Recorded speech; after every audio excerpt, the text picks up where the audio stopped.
How are you guys doing? Today we're going to be checking out a masterpiece from one Colson, and if you don't know who Colson is, of course we're talking about Machine Gun Kelly. He dropped a movie slash very long music video which is about 50 minutes called Downfall High, which is a music video for like his whole album that he chucked last year.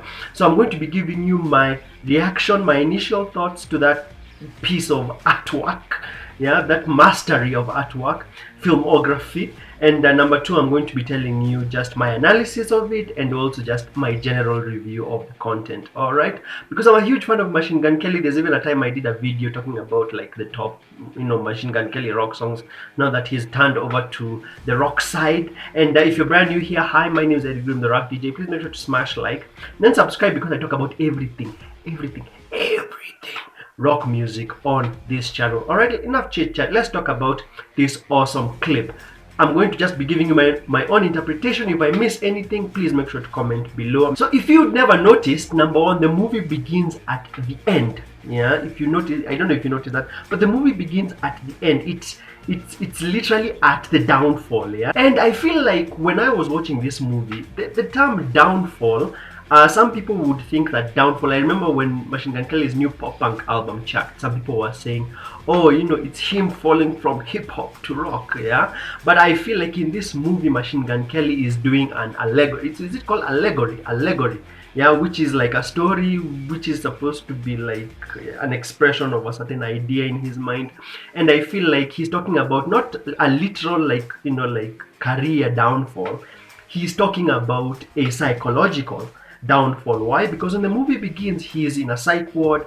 He's just come from cutting off his ear, and that is because of just the loss of his girlfriend, and also because not just the loss of his girlfriend, but I feel also there's a bit of stress that comes with it, with the success of blowing up. Because when the movie is beginning, right, they have this reporter who says that, oh, a student cut off their ear, and then she says student cut off her ear, and then also says his song is blowing up. So this is a contrast. Yeah, this is like a contrast. Today on Channel 4, a local student from Downfalls High severs his own ear off at graduation while his music soars to the top of the charts. This is like two things this is like a sort of paradox type of statement. You're saying one very awful thing and then attaching it to something that is very, very very positive, cutting off his ear, and then he's also blowing up, which is to show you the goodness and badness of what comes with being famous, and also experiencing extreme joy that comes with extreme sadness. That is just my analysis and thoughts. You'll notice there's a lot of course Travis Baker is in this, because he's also the one who produced this album. When I first watched this whole clip in the beginning, I thought that it was going to be like an actual movie, movie. And then it's going to be having Machine Gun Kelly's soundtracks, the songs like in the background like a soundtrack. But no, it's like one very long music videos with the track list of the album tickets to my downfall. I liked the way Travis Baker is just in there. He's a great drummer, of course, and I love also the transition. You notice that the whole thing is just very seamless. It moves from one track to the next, and the track playing always goes along with what's on screen. And I also like this transition for 8 months later that talks about how the main character, his name is Phoenix, how Phoenix ends up in the psych ward 8 months earlier on. When I saw this idea of a very long music video with songs playing, I remembered Fall Out Boy. Fall Out Boy did something called the Young Blood Chronicles, which was also a bunch of music videos.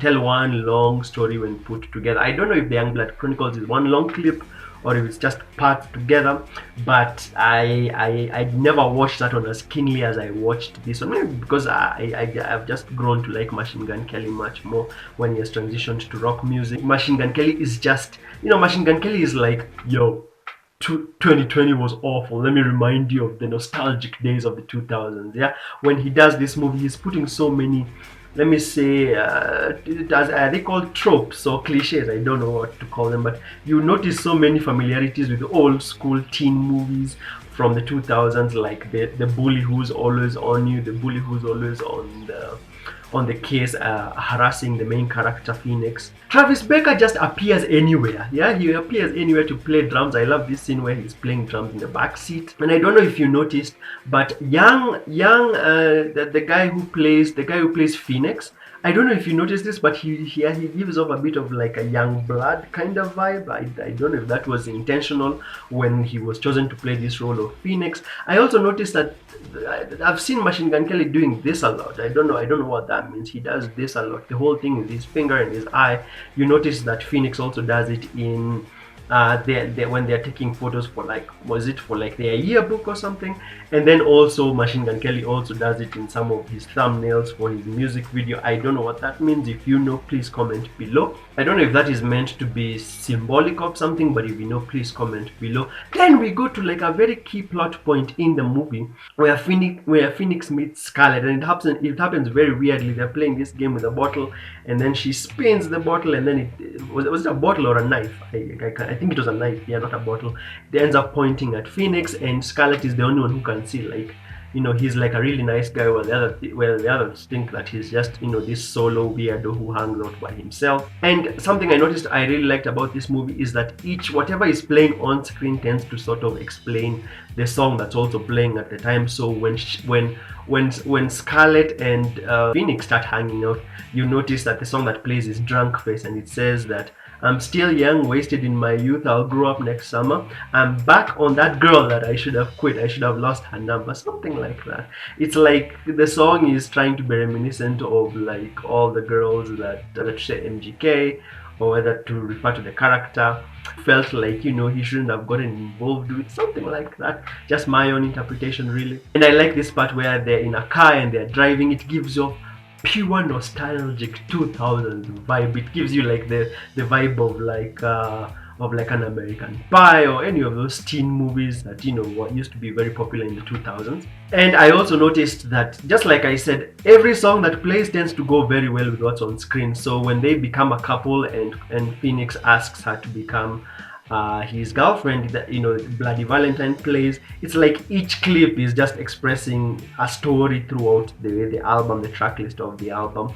And then Forget Me Too plays when Scarlett discovers that she's pregnant. There's a whole fight between them. Originally, when I watched this, I thought that the fight was because Scarlett had explained to Phoenix that she's pregnant, and then he was trying, you know, to not run away from his responsibility, but she hadn't told him at that time. And I like this scene where Phoenix's friends, you know, Phoenix says life sucks, yeah, and then the friend says life sucks everywhere, let's go get a bag. I feel like that was the punchline of this entire movie. This place, life sucks. Life sucks everywhere, bro. Let's get a burger.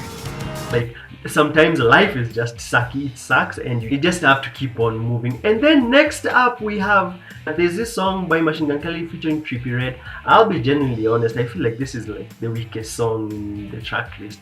Not that I don't like Trippie Redd, though I find Trippie Redd to have a lot of similarities with like Lil Wayne in terms of vocal, the auto-tune on their vocals, and also just the way he looks with his hair, you know, just a bit of similarity.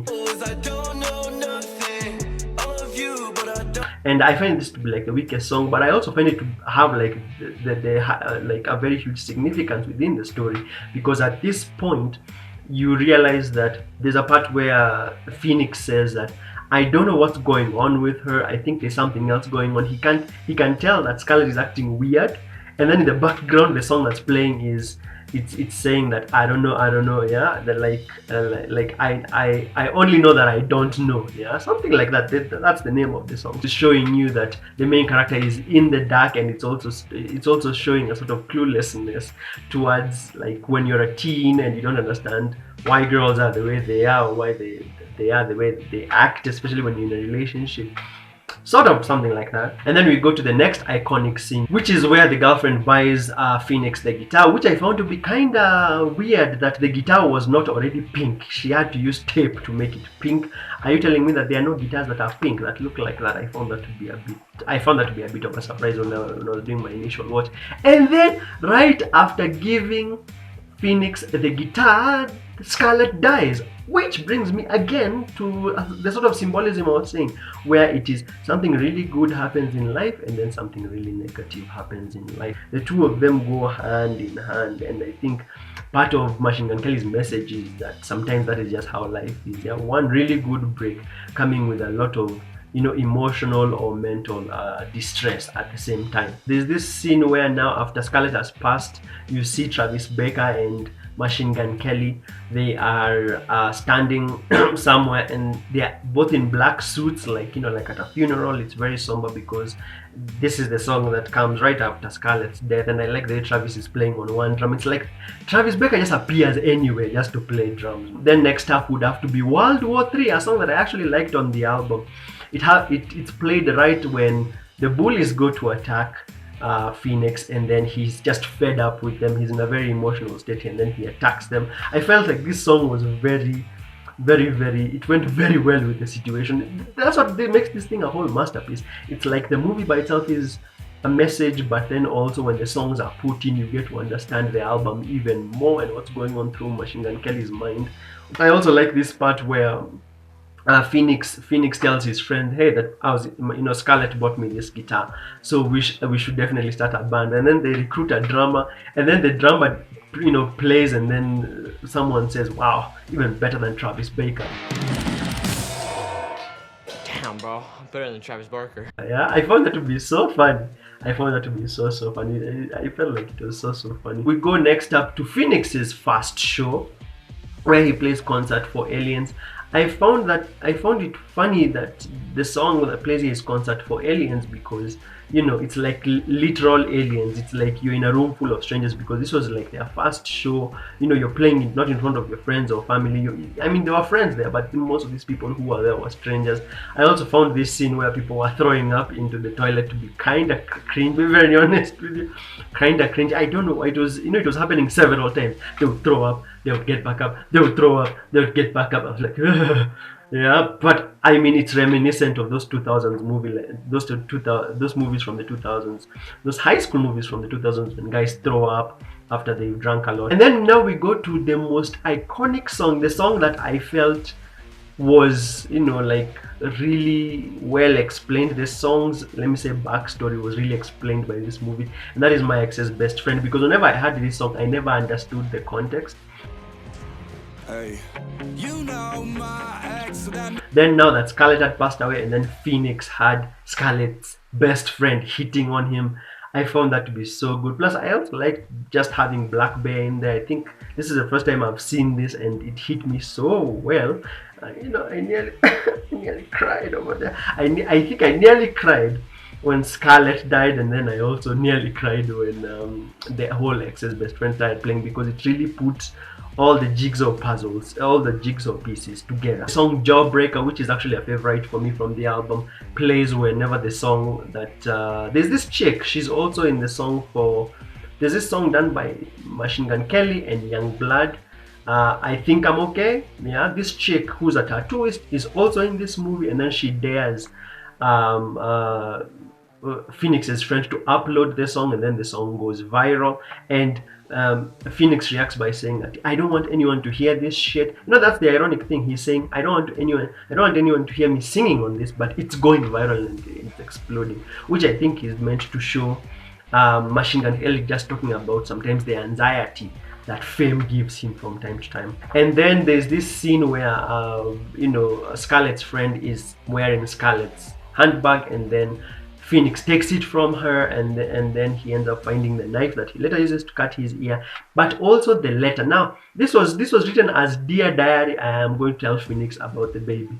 But the way it was written seemed more like a letter than a diary post, just in my opinion. I felt like it was very addressed towards the audience as exposition, and not really to Phoenix himself, but it relayed the message properly. I actually paused it to actually check out that bit. Now draws to another part about Machine Gun Kelly's message in this movie, where he says, why do people believe in happy endings? Don't they know that the best love songs come from heartbreak? Again, like I said, contrasting something very good with something very bad happening in your life, and that the two of them will always seem to go hand in hand. And then play This When I'm Gone, the final song at the end. I did some research, and Machine Gun Kelly, I saw an interview where he talked about, where he was being asked, is this autobiographical? And he said that no, it's not meant to be autobiographical, but it's meant to narrate, show themes of love, and that love is a serious thing, and that once you love someone, he should never let it go. That was what was basically Machine Gun Kelly's message in the interview. And I felt at this point that the song Play This When I'm Gone, apparently I did some research, and it's meant to go to his daughter, because at the time he sang this song, Juice WRLD had just passed away, so he wanted this to be a message to his daughter in case he passes away. I read something like that somewhere, but if I'm wrong, please comment below and tell me. I found this also to be very, very I felt like he's not in the movie now.